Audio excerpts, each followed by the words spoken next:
billahi minash shaitanir rajim. Bismillahir rahmanir rahim. My dear students of 8th class, UPS Vatakhani, I welcome you in this offline class. Our subject is Social Science History, lesson number 5, Weavers, Iron Smelters and Factory Owners. Weavers बुनकर, Iron Smelters कच्ची धात तैयार करने वाले and factory owners कारखानों के मालिक, ये हमारा आज का लेसन है. The chapter is all about the story of crafts and industries of India during the British Empire. It mainly focused on two industries. Number 1, textiles. Number 2, iron and steel. इस lesson में हम हिंदुस्तान के बरतानी दौर हुकूमत में जो बुनकर थे उनके मुतलिक पढ़ेंगे, कारखानादारों के मुतलिक पढ़ेंगे, और जो आयरन स्मेल्टर्स है, कच्ची धात निकालने वाले, जो कानून से कच्ची धात निकालते थे और उसको काबिल इस्तेमाल बनाते थे. ये हमारा आज का लेसन है. First of all we will try to understand about something about weavers, बुनकरों के मुतलिक, यमन इस कशर पर वो भी वना. As industrialization started in England, it wanted new markets to sell goods and get raw material to manufacture goods. जैसा कि आप जानते हैं, अगर हम घरों में कोई चीज़ बनाते हैं तो वो हम हाथों से बनाते हैं और उसमें उसके बनाने में वक्त भी लगता था और उसमें लेबर भी ज़्यादा काम आता था. लेकिन जब इंग्लिस्तान में, बरतानिया में, जब यूरोप में कारखाने लगे, सनती इनकलाब आ गया, तो उन कारखानों से जो चीज़ें निकलती थी उनके लिए मार्केट भी ज़रूरी था, उनके लिए रॉ मटेरियल भी चाहिए. इस सिलसिले में हिंदुस्तान में इसके लिए मार्केट भी था और रॉ मटेरियल भी मुहैया था. इसलिए यूरोपीय ममालिक ने दुनिया के मुख्तलिफ ममालिक को फतह करना शुरू किया. India later on Indian markets were flooded with British goods. जब यूरोप में सनती इनकलाब आ गया, बरतानिया में कारखाने लगे, कपड़े बनाने के कारखाने, तो इनसे जो चीज़ें निकलती थी वो महंगी नहीं होती है, वो सस्ती होती थी, और उनके लिए और उनके हिंदुस्तान के मार्केट में बहुत बहुतात आ गए, वो बहुत तादाद में हिंदुस्तान के बाजार में आ गए. Before 18th century Indian textile were very popular in Europe.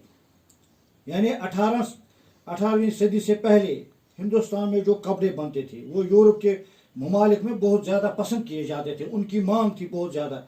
लेकिन इसके खिलाफ यूरोप के ताजुर ने आवाज़ उठाई, वहाँ के कारखानदारों ने आवाज़ उठाई कि हिंदुस्तान से जो कपड़ा आता था, टेक्सटाइल्स आते थे, उन पर बैन लगाए जाते, और उस पर बैन लगाने के लिए एक कानून भी बरतानी हुकूमत से पास कराया. After 1760 many new inventions took place in England, which led to availability of cheap woven cloth with good quality.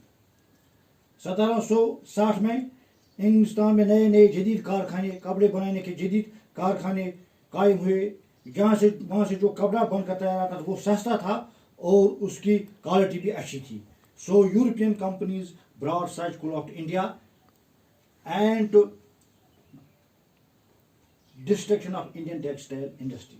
इसलिए यूरोपीय ताजुरों ने वो कपड़ा, वो चीज़ें यूरोप से हिंदुस्तान लाकर हिंदुस्तान में बेची, और हिंदुस्तान में जो चीज़ें बन रही थी वो ज़वाल पजीर होने, हिंदुस्तान की सनतों में सनत ज़वाल पजीर होने. Development of British cotton industry affected.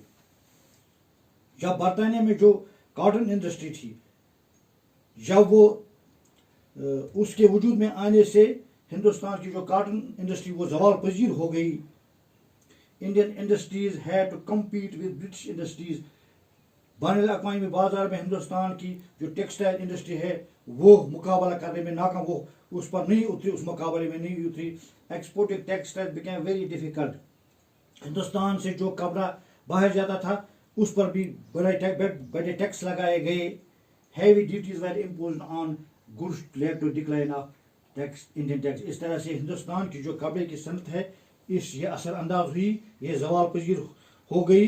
Hindustan के جو ویورز تھے یا سپنرز تھے کپڑے بنانے والے یا کپڑے جو کارخانہ دار انہوں نے اب مزدوری ایگریکلچرل لیبر شروع کی وہ دوسرے شہروں میں جانے لگے اور کام ڈھونڈنے لگے کیونکہ جو یہ صنعت ہے صنعتی انقلاب آنے سے ہندوستان کی جو کپڑے کی صنعت ہے یہ زوال پذیر ہونے لگی اس طرح ان جو کپڑے ویورز ہیں ان پر برے اثرات پڑے یہ بیکار ہو گئے بے روزگاری پیدا ہو گئی اور جب بہت سے بڑے بڑے کارخانے لگے بمبئی اس وقت کپڑے بنانے کا مرکز تھا یہاں پر بہت سی ملیں لگائی گئی اور جو